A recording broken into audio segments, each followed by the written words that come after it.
akan lanjutkan pelajaran kita tentang rahasia Kidung Agung.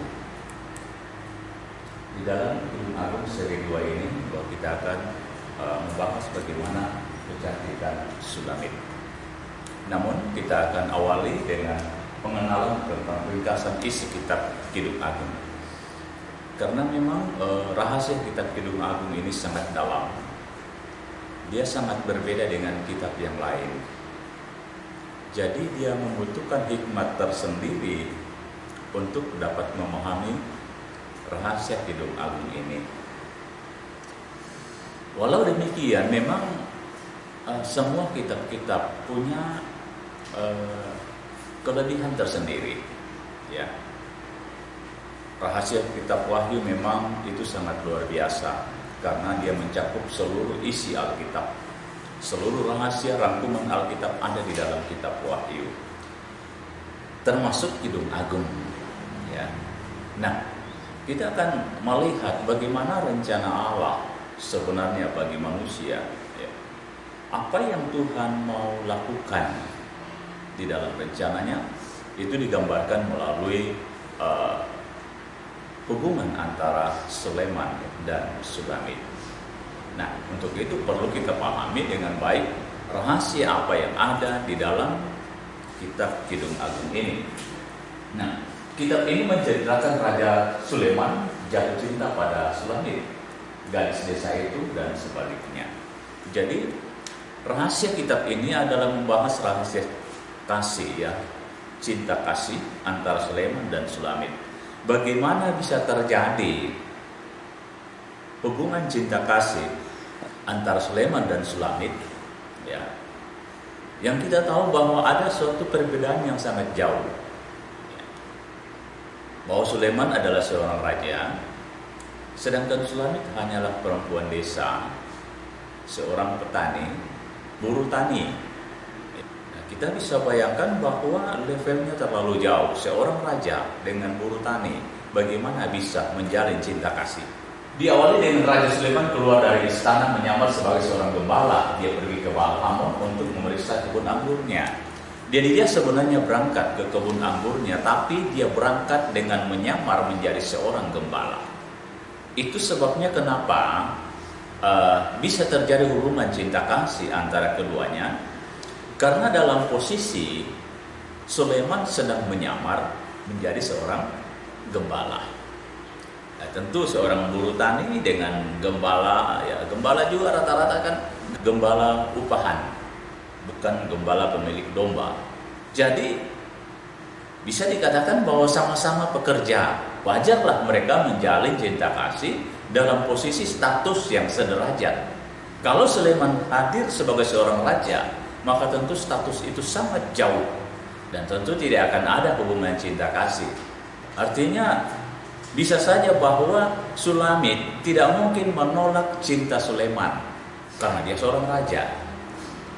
Tetapi tentu tidak akan didapatkan suatu hubungan yang benar-benar murni, yang keluar dari dasar hati, yang benar-benar tulus mencintai.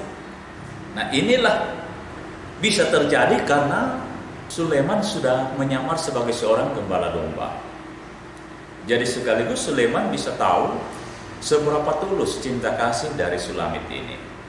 Itulah yang terjadi sehingga mereka bisa menjalin suatu hubungan cinta yang luar biasa. Dan kita tahu bahwa hubungan cinta ini adalah gambaran kasih Tuhan kepada gerejanya.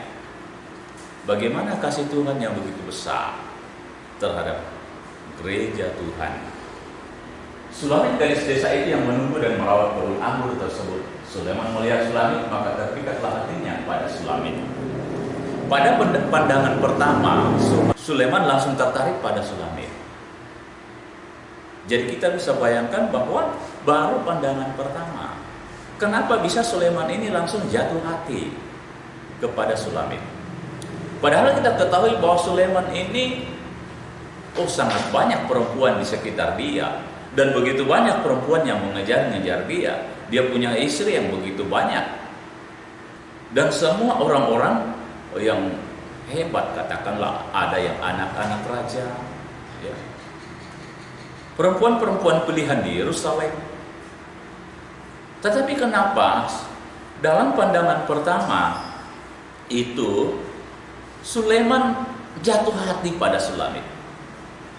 Berbeda dengan bagaimana pandangannya terhadap perempuan-perempuan Yerusalem yang setiap hari menggoda Sulaiman, setiap hari berusaha untuk menampilkan yang terbaik agar supaya Sulaiman tertarik padanya.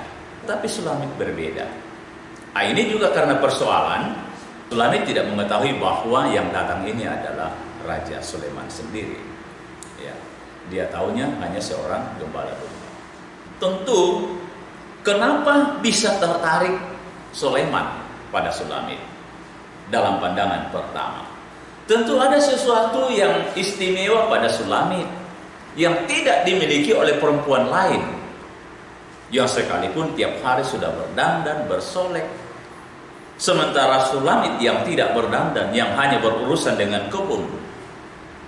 Tapi malah Sulaiman langsung tertarik pada pandangan pertama. Nah, ini berarti bahwa ada sesuatu yang istimewa yang ada di dalam diri Sulamit yang bisa dibaca oleh Sulaiman. Itu sebabnya dia langsung jatuh hati, langsung jatuh cinta pada pandangan pertama. Terjadi percakapan mesra antara gembala dan Sulamit, sehingga terjadilah hubungan cinta yang mendalam di mana mereka bercumbu, berjuban dan saling berpelukan. Terjadi suatu hubungan yang memang begitu intim, begitu akrab, ya, bisa nyambung dengan baik antara Sulamit dan Sulaiman. Padahal kita tahu bahwa seorang raja dengan seorang penjaga kebun anggur, bagaimana bisa nyambung? Dan mereka pun saling benar-benar jatuh cinta yang luar biasa. Tentu ini karena Sulaiman selain melihat sesuatu yang istimewa pada Sulamit, karena Sulaiman memang dalam kondisi mencari seorang perempuan yang benar-benar murni, yang benar-benar tulus mengasihi dia, mencintai dia. Bukan karena kemewahannya, bukan karena kekayaannya, bukan karena kegagahannya. Karena Sulaiman kita kenal memiliki semua itu. Memiliki kedudukan, kekayaan yang luar biasa, hikmat yang luar biasa. Ya, siapa yang tidak mau? Nah, itu sebabnya Sulaiman mau agar supaya orang yang tertarik padanya itu bukan karena melihat kekayaan, karena melihat kegagahan, karena melihat fasilitas, ya, sebagai seorang penguasa, tetapi benar-benar tulus dari hati, benar-benar mengasihi pribadi Sulaiman. Nah, inilah yang perlu kita tanamkan dalam kehidupan kita, bahwa Tuhan juga mau seperti itu. Tuhan juga mau melihat gerejanya. Tuhan tidak memandang latar belakang gereja, bahwa apakah dia orang kaya, apakah dia orang miskin, apakah dia gagah, apakah dia cantik dan sebagainya. Tetapi Tuhan mau melihat ketulusan hati. Ada sesuatu yang istimewa dalam hati yang tidak dimiliki orang kebanyakan. Ada ketulusan hati, ada kemurnian hati. Inilah yang Tuhan cari. Tuhan mencari ketulusan cinta, ketulusan kasih dari kita. Itu sebabnya kita tahu bahwa kenapa waktu Yesus menyamar, bukan menyamar ya, menjadi tercipta menjadi manusia, bahwa miliknya sendiri, bangsa Israel sendiri menolak dia. Kalau Yesus datang dengan kemuliaannya, tentu semua orang, semua bangsa akan memuliakan dia. Tapi dia datang menjadi seorang miskin, sama seperti Raja Sulaiman yang menjadi gembala domba. Dia datang sebagai anak tukang kayu, sebagai orang yang miskin, tidak punya apa-apa, ya. Karena dia mau melihat bahwa adakah manusia itu tulus mengasihi dia. Walaupun sekarang kita sudah tahu bahwa Yesus itu Tuhan, kita pasti percaya kepadanya. Tetapi Tuhan tetap mau melihat ketulusan kasih kita, ketulusan cinta kita kepadanya. Itu sebabnya tidak dibutuhkan pengakuan saja, ya. Tapi juga Tuhan mau melihat ketulusan melalui berbagai pencobaan, berbagai tantangan, berbagai masalah. Adakah kita tulus mengasihi Tuhan atau tidak? Nah, itu juga akan dibuktikan dari sikap kita, ketaatan kita, kesetiaan kita akan kelihatan di situ. Adakah kita tulus mengasihi Tuhan atau kita mengasihi dunia ini? Atau kita bercabang hati mengasihi Tuhan tapi juga mengasihi dunia ini? Tuhan tidak berkenan yang demikian. Intisari kitab Firman Agung adalah pernyataan cinta, ya. Jadi intinya kitab ini adalah pernyataan cinta. Bukan hanya dikatakan, tapi diwujudkan, dibuktikan, teruji, ya. Jadi itu benar-benar nyata. Kan ada biasa orang, ya, istilahnya cinta itu setelah melalui beberapa waktu ketahuan bahwa tidak tulus. Nah, inti dari kitab ini adalah bahwa bagaimana Sulaiman menyatakan cintanya dan bagaimana Sulamit menyatakan cintanya. Cinta itu berpadu, ya. Cinta tidak bisa berpadu kalau hanya dari satu bagian. Harus kedua belah pihak benar-benar menyatakan cinta yang tulus. Dan itu benar-benar terjadi antara Sulaiman dan Sulamit. Kenapa tidak bisa terjadi antara putri Yerusalem dan Sulaiman? Tidak terjadi cinta yang murni, ya. Karena cinta perempuan Yerusalem itu karena motivasi, ada tujuan, bukan kemurnian, ya. Dan inilah yang ditunjukkan oleh Sulamit. Sulamit tidak mengetahui bahwa sebenarnya gembala itu adalah Raja Sulaiman. Ini adalah bayangan Tuhan Yesus meninggalkan tahta kemuliaan surga, turun ke bumi sebagai gembala yang baik. Nah, jadi dari sini kita sudah bisa memahami dan mengerti, ya, bagaimana hubungan antara Sulaiman dan Sulamit adalah hubungan antara kita dengan Tuhan Yesus. Tuhan Yesus yang sudah datang sebagai manusia. Dan kita tahu bahwa apa yang terjadi, apa yang dialami oleh Tuhan Yesus sebagai manusia, itu juga yang harus kita buktikan di dalam mengalami semua itu, bahwa kita akan tetap mengasihi Tuhan. Hati yang ada pada Sulamit sangat berbeda dengan yang ada pada orang kebanyakan, ya. Di mana bahwa dia rela menjadi seorang penjaga kebun anggur, padahal dia punya saudara laki-laki, tapi saudara laki-lakinya hanya memaksa Sulamit yang bekerja keras. Saudaranya hanya santai-santai saja, ya. Dia menjadi seperti anak yang ditekan, tetapi dia tetap mengerjakannya dengan senang, ya. Bahkan dia merindukan Sulaiman itu diperkenalkan ke ibunya. Ini pertanda bahwa Sulamit sangat menghargai ibunya, sekalipun ibunya selalu menekan dia,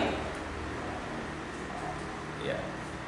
Sampai dia dijadikan sebagai pekerja keras untuk memenuhi kebutuhan keluarga, karena keluarga ini adalah keluarga yang miskin, ya. Dan Sulamit yang harus bekerja keras untuk memenuhi kebutuhan keluarga. Nah, sebagai seorang perempuan yang masih gadis, masih belia, tentu seharusnya tidak mau protes dengan itu, tetapi tidak, Sulamit mengerjakannya dengan senang hati. Inilah yang dilihat oleh Sulaiman, suatu hati yang berbeda di dalam perempuan yang lain. Pertemuan Sulaiman dan Sulamit di kebun anggur adalah bayangan sidang jemaat. Jadi pertemuan di dalam kebun anggur membayangkan pertemuan kita di dalam sidang antara kita dengan Tuhan Yesus. Ya. Jadi sidang jemaat itu adalah bayangan kebun anggur Tuhan. Dia datang di dalam kebun anggurnya. Adakah kita menjaga, memelihara kebun anggur Tuhan itu, sidang itu, persekutuan itu? Bagaimana kita menjaga persekutuan itu dengan baik? Tentu kita jaga di dalam damai sejahtera, ada perdamaian, ada persatuan sama satu sama lain. Jangan ada perselisihan, jangan ada iri hati satu sama lain. Karena kalau seperti itu berarti kebun anggur itu menjadi suatu kebun anggur yang tidak nyaman, tidak menarik. Karena di dalamnya penuh dengan hal-hal yang tidak baik, ya, penuh dengan pertengkaran, penuh dengan perselisihan. Tapi kalau semua hidup dalam damai sejahtera, saling mengasihi, maka Tuhan pasti sangat senang. Inilah yang perlu kita jaga.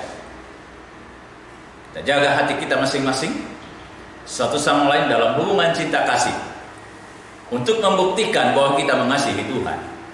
Karena Yesus sudah berfirman, kalau kita mengasihi saudara kita, berarti kita mengasihi Tuhan.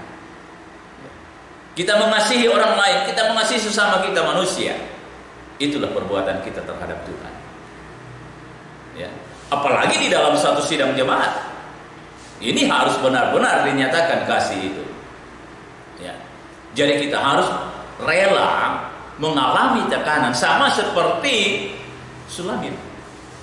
Sulamit biasa dimarah-marah oleh kakak-kakaknya, oleh ibunya. Dia ditekan, dia dipaksa bekerja keras.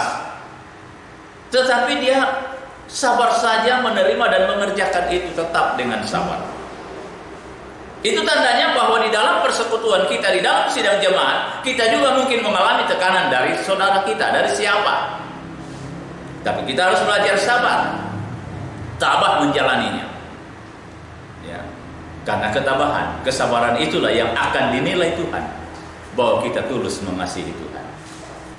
Waktu penyembahan ada muncul anugerah roh, yaitu Mazmur, nubuatan, karunia lidah yang diterjemahkan adalah merupakan cumbuan untuk menyalakan api birahi rohani. Kita tahu bahwa di dalam kebun anggur sudah terjadi hubungan cinta. Mereka sudah bercumbu di situ. Walaupun ya belum sebagai suami istri, artinya belum berhubungan intim. Masih sebatas berpelukan, sebatas berciuman. Nah, mereka lakukan itu dengan mesra dalam batas-batas yang boleh dilakukan. Nah, kita ketahui bahwa dalam hal ini Tuhan Yesus juga mau ada cumbuan manis antara kita dengan Dia di dalam suatu sidang, di dalam suatu persekutuan terjadi suatu hubungan yang manis dengan Dia. Ada cumbuan, ada pelukan Tuhan terjadi di dalam persekutuan itu. Bagaimana kita tahu bahwa ada cumbuan dengan Tuhan? Munculnya karunia-karunia. Ada nubuatan, ada penglihatan, ada mazmur, mengartikan mana lidah dan karunia lidah. Kelima karunia ini sangat penting muncul di dalam sidang untuk membuktikan bahwa sidang itu Tuhan hadir dan bercumbu dengan kita. Kalau belum, berarti Tuhan belum bercumbu dengan kita. Bisa saja dia masih intip-intip dari jauh. Ya. Itu sebabnya kita harus berusaha bagaimana caranya supaya kita mendapatkan karunia-karunia Tuhan. Ya. Kita bergumul, kita berdoa, dan kita pelihara karunia itu. Ya, ketika sudah ada. Hanya dengan cara jaga kesucian, jaga persekutuan, jaga hadirat Tuhan, maka karunia Tuhan itu akan tetap ada, tetap terpelihara. Dan Tuhan pasti kasih kalau Dia sudah melihat ketulusan cinta kita kepadanya. Tuhan pasti kasih kemurnian cinta kita kepada Tuhan. maka karunia itu pasti mengalir. Nah, jadi kita harus menjaga kalau Tuhan sudah memberikan karunia, kita pertahankan dalam hidup kita. Kita jaga hubungan dengan Tuhan. Jangan kita menjadi lemah karena ada masalah. Ya. Sulamit penuh dengan masalah dalam hari-hari hidupnya. Karena dia berada di keluarga yang tidak menyayangi dia dan keluarga miskin. Saudara-saudaranya maunya selalu menang sendiri. Ibunya juga selalu mempersalahkan dia. Tetapi bagaimana Sulamit tetap dengan sabar? Kita bisa bayangkan bahwa dia mengerjakan selain menjaga kebun anggur, dia juga mengerjakan pekerjaan lain. Nah, jadi marilah kita renungkan bahwa Tuhan mau melihat itu. Bagaimana kasih kita kepadanya. Bahwa sekalipun kita di dalam hidup banyak mengalami masalah, banyak mengalami tantangan, banyak mengalami tekanan, tapi bukan berarti itu jadi alasan untuk kita kehilangan damai sejahtera. Bukan menjadi alasan bahwa kita akan kehilangan kesetiaan. Mari kita tetap setia, tetap dalam damai sejahtera, tetap bekerja, tetap melayani Tuhan, tetap memuliakan Allah. Kita akan lihat pada kali ini tentang bagaimana kecantikan Sulamit ini. Seorang yang hanya penjaga kebun anggur, bagaimana Sulaiman bisa melihat sesuatu yang istimewa pada Sulamit. Demikianlah Tuhan kita, sekalipun kita ini sebagai seorang yang rendah, seorang yang hina, seorang yang kotor, tetapi Tuhan bisa melihat sesuatu yang istimewa dalam hidup kita.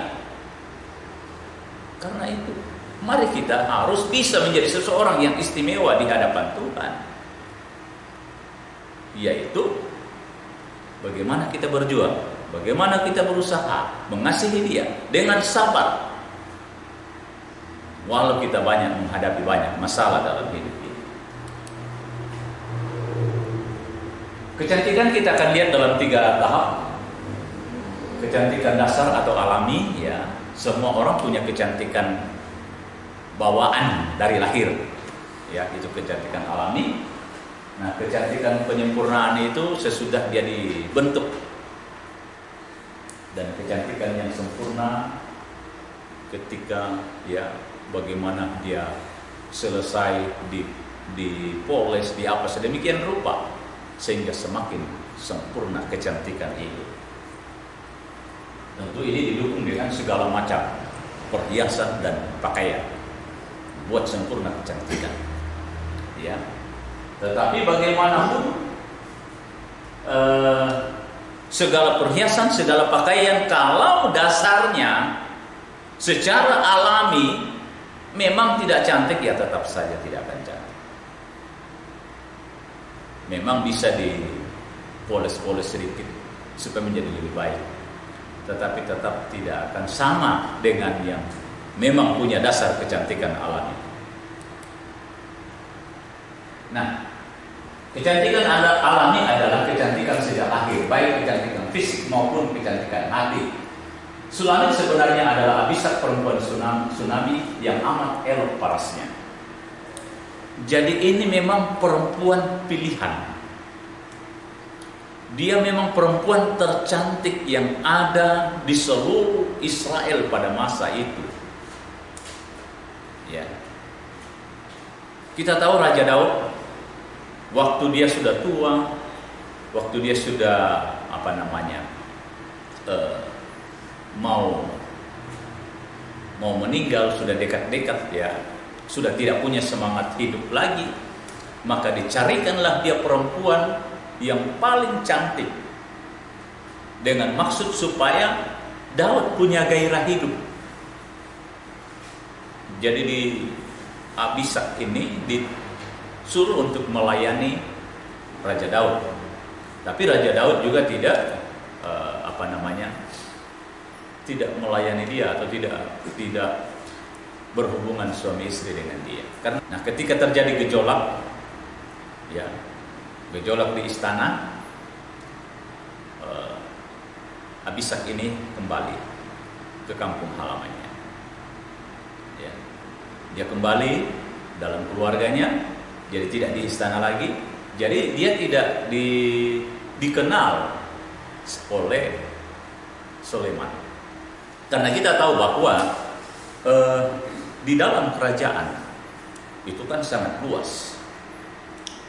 Tidak sembarangan orang bisa ketemu dengan raja. Nah, sementara dia ini ada di dalam istana raja. Memang dia tahu ada perempuan itu, tapi kemungkinan besar dia belum pernah melihat wajahnya. Jadi waktu pertemuan itu dia tidak tahu bahwa sudah ini. Ya, waktu pertemuan di dalam kebun anggur. Ya, memang bahwa dia memang perempuan yang sangat cantik. Inilah kecantikan alami dari parasnya, kemudian dari pembawaannya, ya, itu kelihatan. Kecantikan Sulamit telah teruji, rela bekerja keras sebagai penjaga kebun anggur dan terpa terik matahari dan hujan sehingga kulitnya kasar dan hitam.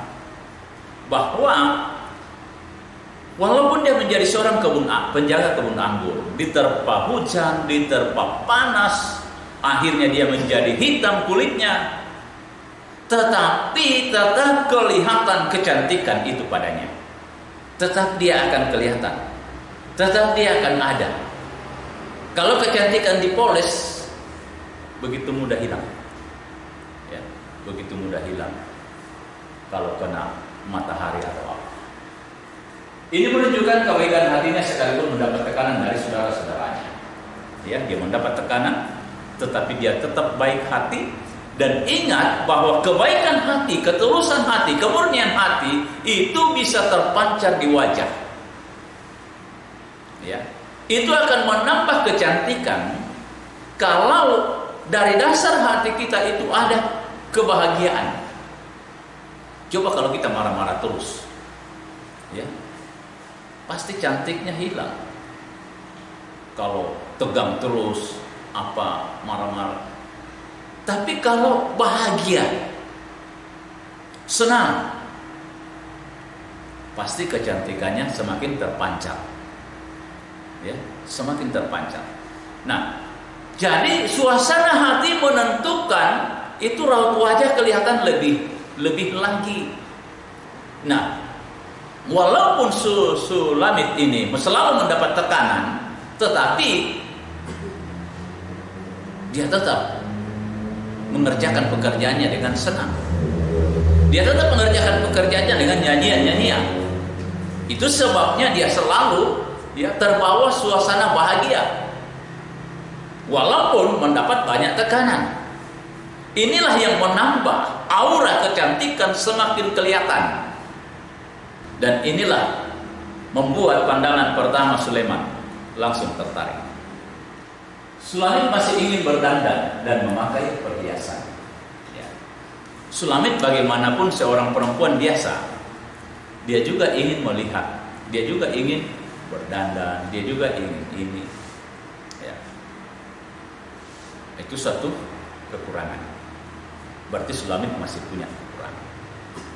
Ini artinya bahwa kecantikan dasar ini sebenarnya masih ada juga kekurangannya, karena masih ada keinginan lebih dari apa yang dia sudah miliki. Padahal apa yang sudah dia miliki itu sudah sangat istimewa. Tapi rasanya dia tidak percaya diri, dia merasa tidak puas, sehingga dia ingin berdandan juga, dia ingin berpakaian bagus juga. Sepertinya manusiawi. Ya. Inilah gambaran rohani kita, bahwa kemurnian hati, ketulusan jangan dinodai dengan keinginan-keinginan dunia ini. Dengan alasan kita kan masih manusia, kita juga butuh ini, kita juga butuh itu, kita perlu ini, kita perlu itu. Memang benar, tetapi bagi Tuhan bukan itu yang Tuhan cari. Ya. Yang Tuhan cari adalah kemurnian kasih kita di dalam mengasihi Dia. Ada kan alasan kita butuh supaya kita bisa juga memberkati pelayanan, supaya kita bisa membantu pelayanan. Ini kan pikiran salah. Kenapa saya katakan demikian? Emang Tuhan miskin sampai kita harus membantu dia? Ya. Justru Tuhan yang akan memberkati kita, bukan kita yang memberkati pekerjaan Tuhan. Tuhan yang akan. Kenapa kadang-kala Tuhan mau kita berkorban? Itu karena Tuhan mau lihat ketulusan hati kita. Bukan karena kita mau membantu pekerjaan Tuhan. Tuhan sanggup memberkati pekerjaannya dengan cara yang ajaib, walau tanpa kita. Ya. Jadi jangan pernah kita berkata, oh kita harus bekerja, kita harus ini, supaya dapat uang, supaya dapat itu, supaya kita bisa membantu pekerjaan Tuhan. Itu salah. Justru yang harus kita kerjakan bagaimana hari-hari kita selalu dekat dengan Tuhan. Jangan pikirkan, karena Tuhan berkata, jangan pikirkan harta di bumi. Jangan kumpulkan harta di bumi, kumpulkan harta di surga. Kita melihat bahwa di dalam Kidung Agung 1 ayat 9, di situ dikatakan bahwa Sulaiman mengumpamakan Sulamit itu sebagai kuda betina yang menarik kereta Firaun. Nah, kita tahu bahwa itu gambaran adalah bagaimana, karena Mesir ini adalah gambaran dunia ini. Nah, Firaun adalah raja Mesir, dan kereta Firaun disalut dengan emas murni adalah bayangan perhiasan dunia yang menarik hati. Jadi Sulamit digambarkan oleh Sulaiman bahwa dia digambarkan seperti perempuan, seperti kuda betina yang menarik kereta Firaun, karena dia masih ingin juga berdandan, masih pakai perhiasan dunia yang menarik hati. Kan yang diyakini oleh Sulaiman bahwa Sulamit tampil apa adanya itu cukup. Ya, itu cukup bagi Sulaiman. Dia sudah sangat mengasihi Sulamit. Jadi tidak perlu dengan berdandan sedemikian rupa. Kenapa? Karena Sulaiman punya segalanya. Sulaiman yang akan mendandani Sulamit. Jangan dia mendandani dirinya sendiri. Ya, ini gambaran tentang gereja Tuhan, bahwa biar Tuhan yang memperlengkapi kita, biar Tuhan yang mendandani kita, ya. Bukan kita mencari sendiri untuk seolah-olah dengan kemampuan kita, dengan akal kita untuk memuliakan Allah, untuk melayani Tuhan, untuk menyatakan cinta kita kepada Allah. Tapi biarlah Tuhan yang mengatur semuanya, yang memperlengkapi kita, bagaimana kita memuliakan Dia, bagaimana kita melayani Dia. Jadi ini terjadi ketika Sulamit sudah dibawa ke istana. Ya. Ketika Sulamit sudah dibawa ke istana, dia sudah mulai melihat bagaimana perempuan Yerusalem, ya. Bagaimana mereka berdandan, pakaian mereka, perhiasan mereka. Maka Sulamit juga ingin. Dia juga mempunyai pakaian, dia juga ingin. Nah, di tengah-tengah dia berusaha untuk seperti itu, justru ditegur oleh Sulaiman bahwa diumpamakan seperti kuda betina yang menarik kereta Firaun. Nah, itu berarti bahwa kasih kita kepada Tuhan, kasih yang salah, mencintai Tuhan dengan cara duniawi, mencintai Tuhan dengan cara pikiran kita sendiri. Kita harus mencintai Tuhan menurut apa yang Tuhan mau, sesuai dengan kehendak Tuhan. Ya. Gereja pengantin yang cantik rohaninya, penuh anugerah roh, tapi masih bersifat duniawi sehingga kelihatan seperti belum bertobat. Inilah gambaran kecantikan awal Sulamit. Membayangkan tentang gereja Tuhan yang sudah cantik rohani, ya, tetapi sudah penuh karunia-karunia Roh Kudus, tetapi kelihatannya belum bertobat. Artinya apa? Kadang-kala masih ada perselisihan, masih ada iri hati, masih ada dengki, masih ada keinginan punya ini, keinginan punya itu. Memang itu manusiawi. Tetapi ingat firman Tuhan, orang yang ingin kaya, orang yang ingin memiliki ini, memiliki itu, akan terjerat di dalam berbagai-bagai masalah. Ya. Makanya dikatakan justru orang kaya itu susah masuk surga. Jadi jangan kita berpikir bahwa kita butuh ini, kita butuh itu supaya kita bisa membantu pekerjaan Tuhan. Inilah cara yang salah, dan pasti kita mendapat teguran dari Tuhan. Tapi marilah kita layani Tuhan dengan tulus, dengan murni, dengan apa adanya, dengan apa yang kita miliki. Kita berdoa saja, Tuhan bisa memberkati kita, Tuhan bisa memperlengkapi kita, termasuk berkat-berkat jasmani. Kalau Tuhan memperlengkapi, itu indah. Jangan kita yang memperjuangkannya. Memang bukan berarti bahwa kita tidak boleh bekerja. Kita tetap bekerja, tetapi seperlunya, secukupnya. Yang kita perjuangkan adalah perkara di surga yang harus kita usahakan, bukan perkara di bumi. Kita bekerja cukup untuk bisa makan. Ya, firman Tuhan katakan demikian. Kita bekerja cukup, yang penting sudah ada kebutuhan pokok. Soal pakaian, soal makanan, soal tempat tinggal, itu yang pokok. Tidak perlu kemewahan, ya. Tidak perlu harus ada ini dan itu. Biar hanya sederhana, tapi sudah cukup untuk kita jadi tempat tinggal. Sudah cukup pakaian. Tidak perlu harus, ya, pakaian harus berapa lemari. Akhirnya 1 tahun ada yang tidak dipakai, ya kan? Ini kan untuk apa? Inilah yang menunjukkan bahwa hati kita ini masih mau mendandani dengan perkara jasmani, dengan perkara dunia, bukan mendandani hidup kita dengan perkara rohani. Tuhan yang akan memperlengkapi kita, ya. Udah berbicara kekuatan, gereja pengantin yang harus berperang melawan keinginan dunia dan hawa nafsu dunia. Ya. Jadi jangan sampai kita kelihatan seperti orang belum bertobat. Ya. Penampilannya sama dengan orang dunia, cara berpakaian sama dengan orang dunia. Kan harus berbeda. Anak Tuhan. Ya. Makanya kenapa anak Tuhan dalam berpakaian tidak boleh yang ketat, tidak boleh yang seksi, ya.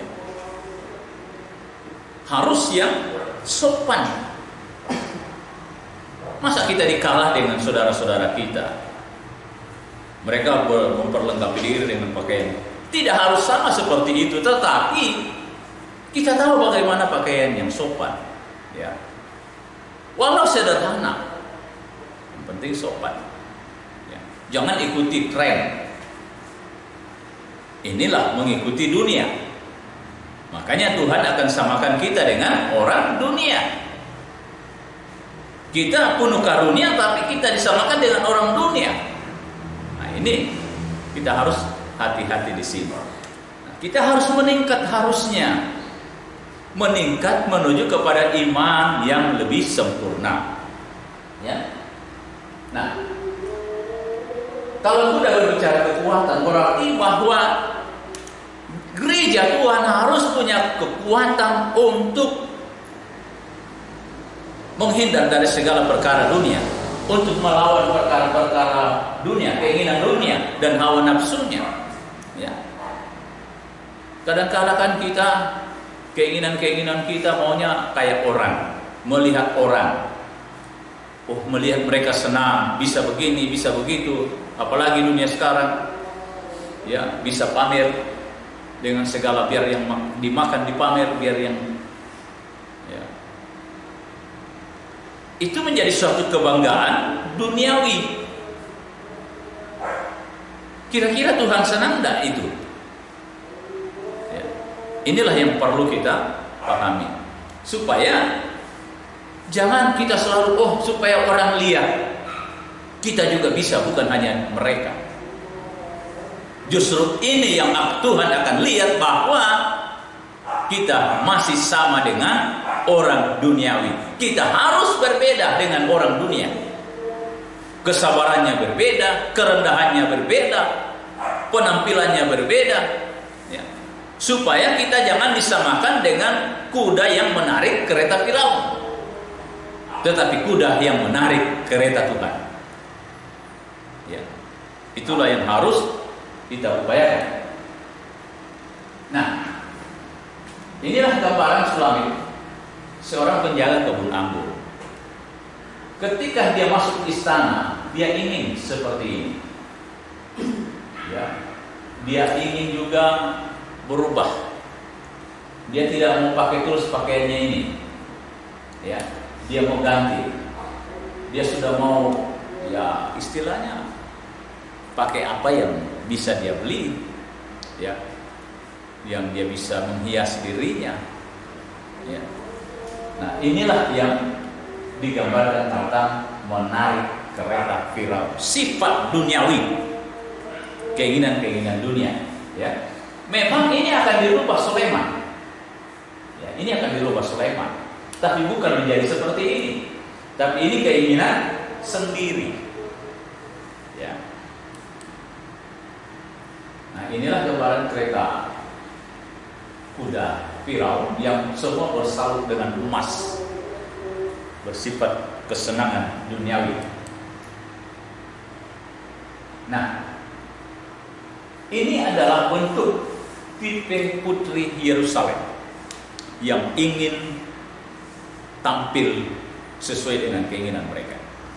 Kita tahu putri-putri Yerusalem ini tiap hari berdandan, tiap hari coba lagi parfum ini, coba lagi parfum itu, coba lagi bedak ini, coba lagi bedak itu, pakaian ini, pakaian itu, ya, minyak ini, minyak itu, ya. Tetapi tetap tidak sama dengan yang Sulaiman bisa kasih. Ya. Itu sebabnya Sulaiman tidak tertarik. Ya, penampilan putri Yerusalem Sulaiman tidak tertarik. Karena kenapa? Dia tertariknya sesuatu yang lebih hebat dari itu. Jadi apa yang bisa ditampilkan oleh putri Yerusalem, seperti Sulamit yang mulai meniru putri Yerusalem, itu malah membuat Sulaiman tidak senang. Nah, maunya dia seperti ini. Artinya, bagaimana kita diubah Tuhan, ditunankan dengan Kristus. Diubah Tuhan dalam arti bahwa menjadi dewasa di dalam iman. Ya. Dewasa di dalam iman. Yang perlu adalah pakaian rohani, bukan pakaian jasmani. Yang perlu adalah perlengkapan perhiasan rohani, bukan perlengkapan perhiasan jasmani. Bukan yang bisa kita tampilkan di gereja, bisa kita tampilkan di medsos dan sebagainya. Tapi apa yang bisa ditampilkan di hadapan Allah. Ya.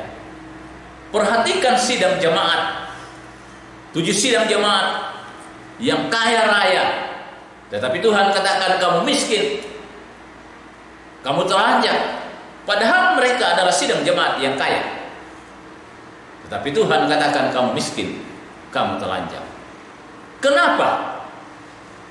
Karena mereka miskin secara rohani. Mereka telanjang secara rohani, tidak punya pakaian kebenaran. Ya. Nah, inilah yang perlu, bahwa bagaimana Tuhan memberikan kita perlengkapan pakaian rohani untuk kita tampilkan. Bagaimana Tuhan memberikan kita perhiasan rohani. Itulah buah-buah Roh Kudus yang akan menjadi perhiasan kita. Inilah yang perlu ya kita pakai sehingga Tuhan akan senang. Nah, dikatakan tidak mencemarkan pakaian, mereka akan berjalan dengan aku dalam pakaian putih. Jadi jangan pernah kita tercemar. Tapi Sulamit tercemar setelah dia masuk istana, terpengaruh dengan putri Yerusalem. Jangan kita mudah terpengaruh ketika melihat orang-orang di sekitar kita. Kita tetap pada iman kita. Ya, bagaimana mengasihi Tuhan, bagaimana melayani Tuhan di dalam kesederhanaan, di dalam ketulusan, di dalam kemurnian, di dalam kerelaan menderita, di dalam kesabaran. Ya, itulah yang harus kita kerjakan di dalam Tuhan. Nah, kecantikan